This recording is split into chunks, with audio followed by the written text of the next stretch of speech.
Hare Krishna. Today we are going to hear about the liberation of King Jarasandha. Once, in the assembly of respectable citizens, friends, relatives, King Yudhisthira asked Lord Krishna about performing of Rajasuya Yajna, which is generally performed by the emperor, and it is considered the king of all sacrifices. He wanted to perform this Rajasuya Yajna and invite the demigods to show that they have no power independent of the Supreme Personality of Godhead, Lord Krishna. He wished to show the world that one can attain the highest perfection of life simply by taking shelter at the lotus feet of Lord Krishna, exactly as one satisfies the branches, twigs, leaves, and flowers of an entire tree simply by watering the root. So, if one takes to Krishna consciousness, his life becomes fulfilled both materially and spiritually. So, Lord Krishna said, there is no one in the three worlds of the universe, including the powerful demigods, who can surpass my devotees in any of the six opulences, namely wealth, strength, reputation, beauty, knowledge, and renunciation. Therefore, if you want to conquer the worldly kings, there is no possibility of their emerging victorious. King Yudhisthira was very happy to hear these words, and thus he ordered his younger brothers to conquer all the worldly kings in all directions. King Yudhisthira, after getting indication by Lord Krishna, ordered his youngest brother Sahadeva, accompanied by the soldiers of Srinjaya tribe, to conquer the southern countries. Similarly, he ordered Nakula, accompanied by the soldiers of Matsya Desa, to conquer the kings of the western side. He sent Arjuna, accompanied by the soldiers of Kaikaya Desha, to conquer the kings of the northern side, and he ordered Bhimasena, accompanied by the soldiers of Madra Desha, that is Madras, to conquer the kings on the eastern sides. Then the brothers started for different directions to inform the respective kings about King Yudhishthira's intention to perform the Rajasuya Yajna. The kings were required to pay taxes for the sacrifice. This payment of taxes to Emperor Yudhishthira meant that the king accepted subjugation before him. In case of a king's refusal to act accordingly, there was certainly a fight. Thus, by their influence and strength, the brothers conquered all the kings in different directions, and they were able to bring in sufficient taxes and presentations, which they brought before King Yudhishthira. King Yudhishthira was very anxious. However, when he heard that King Jarasandha, the king of Magadha, did not accept his sovereignty, he was very much disturbed. Seeing King Yudhishthira's anxiety, Lord Krishna informed him of a plan. Bhimasena, Arjuna, and Lord Krishna then started together for Girivraja, the capital city of Jarasandha, dressing themselves in the garb of Brahmanas. King Jarasandha was a very dutiful householder, and he had great respect for the Brahmanas. He was a great fighter, a Kshatriya king, but he was never neglectful of the Vedic injunction. According to the Vedic injunction, the Brahmanas are considered to be the spiritual masters of all other castes. Lord Krishna, Arjuna, and Bhimasena were actually Kshatriyas, but they dressed themselves as Brahmanas. And at the time when King Jarasandha was to give charity to the Brahmanas and receive them as guests, they approached him. Lord Krishna, in the dress of a Brahmana, said to the king, "We wish all glories to your majesty. We three guests at your royal palace have come from a great distance to ask you for charity, and we hope that you will kindly bestow upon us whatever we ask from you. We know about your good qualities." While Lord Krishna was speaking in the garb of a Brahmana along with Arjuna and Bhima, Jarasandha marked that the three of them did not appear to be actual Brahmanas. There were signs on their bodies by which Jarasandha could understand that they were Kshatriyas. The shoulders were marked with impressions due to carrying bows. They had beautiful bodily structure, and their voices were grave and commanding. Thus he definitely concluded that they were not Brahmanas but Kshatriyas. He also thought that he had seen them somewhere before, but although these three persons were Kshatriyas, they had come to his door begging alms like Brahmanas. Therefore he decided that he would fulfill their desires in spite of their being Kshatriyas, because they had already diminished their position by appearing before him as beggars. So under the circumstances, he thought, I am prepared to give them anything. Even if they ask for my body, I shall not hesitate to offer it to them. So this way, Jarasandha accepted to offer anything they wished for. Actually, King Jarasandha was very liberal in giving charity to Brahmanas. So he informed Lord Krishna, Bhima and Arjuna, my dear Brahmanas, you may ask from me whatever you like. If you so desire, you may take my head also. I am prepared to give it. So hearing this, Lord Krishna addressed Jarasandha as, my dear king, please note that we are not actually Brahmanas, nor have we come to ask for food or grain. We are all Kshatriyas and we have come to beg or dwell with you.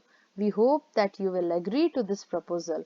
You may note that here is the second son of King Pandu, Bhimasena, and the third son of Pandu, Arjuna. As for myself, you know that I am your old enemy Krishna, the cousin of the Pandavas.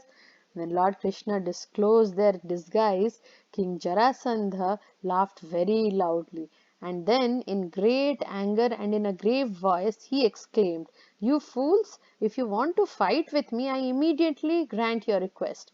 But Krishna, I know that you are a coward. I refuse to fight with you, because you become very confused when you face me in fighting. Out of fear of me, you left your own city Mathura and now you have taken shelter within the sea. Therefore, I must refuse to fight with you. As far as Arjuna is concerned, I know that he is younger than me and is not an equal fighter. I refuse to fight with him because he is not in any way an equal competitor. But as far as Bhimasena is considered, I think he is a suitable competitor to fight with me. After speaking in this way, King Jarasandha immediately handed a very heavy club to Bhimasena. He himself took another and all of them went outside the city walls to fight. Bhimasena and King Jarasandha engaged themselves in fighting, and with their respective clubs, which were as strong as thunderbolts, they began to strike each other very severely. When Bhimasena and Jarasandha were heavily striking each other with their clubs on different part of their bodies, namely the shoulders, arms, collarbone, chest, thighs, waist and legs, their clubs were torn to pieces. In this way, all the clubs used by Jarasandha and Bhimasena became ruined, and so the two enemies prepared to fight with their strong fisted hands.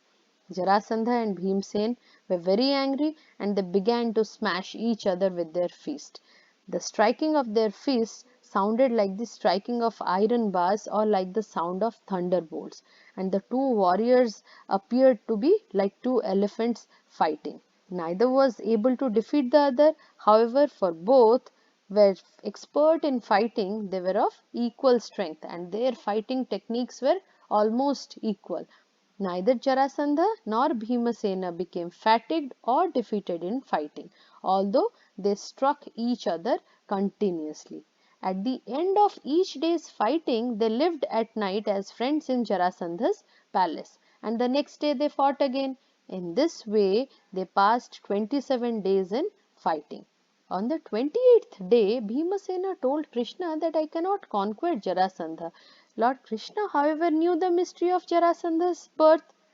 Although Jarasandha was a very powerful king of Magadha, his father, King Bruhadratha, was also a very prosperous and powerful king of Magadha. But he had no son, although he married two daughters of the king of Kashi.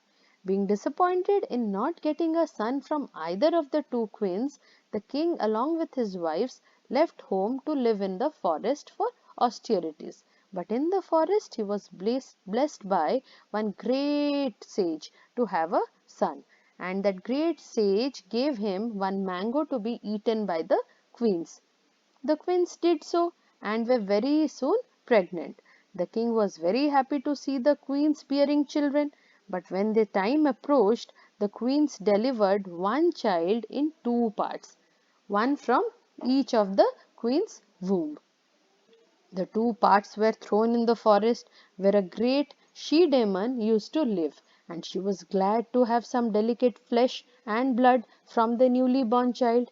Out of curiosity, she joined the two parts, and the child became complete and regained life.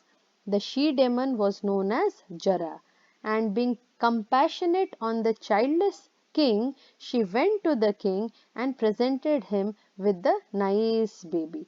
The king was very pleased with the she-demon and wanted to reward her according to her desire. The she-demon, Jara, expressed her desire that the child be named after her, and thus the child was surnamed Jarasandha, or one who was joined by Jara, the she-demon. Knowing this, Lord Krishna therefore also knew how to kill him.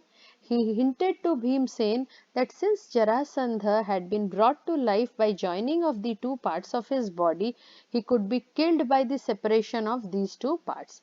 Thus, Lord Krishna transferred his power into the body of Bhimsena and informed him of the device by which Jarasandha could be killed.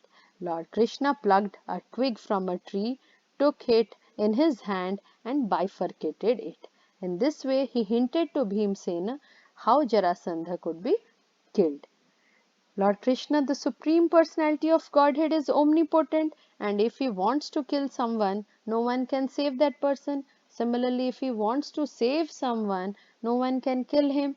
So, informed by the hints of Lord Krishna, Bhimasena immediately took hold of Jarasandha's leg and threw him to the ground. When Jarasandha fell, Bhimasena immediately pressed one of the Jarasandha's leg to the ground and took hold of the other leg with his two hands.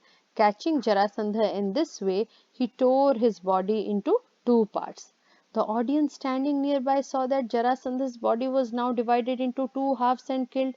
After hearing the news of Jarasandha's death, all the citizens of Magadha began to cry, while Lord Krishna and Arjuna embraced Bhimasena to congratulate him. Although Jarasandha was killed, neither Krishna nor the two Pandava brothers made a claim to the throne. Their purpose in killing Jarasandha was to stop him from creating a disturbance to the proper discharge of world peace. The mission of Lord Krishna is to protect the righteous and kill the demons who disturb a peaceful situation. Therefore, Lord Krishna immediately called for the son of Jarasandha named Sahadeva, and with due ritualistic ceremonies asked him to occupy the seat of his father and reign over the kingdom peacefully. Lord Krishna is the master of the whole cosmic creation, and he wants everyone to live peacefully and execute Krishna consciousness. After installing Sahadeva on the throne, he released all the kings and princes who had been imprisoned unnecessarily by Jarasandha. Hare Krishna.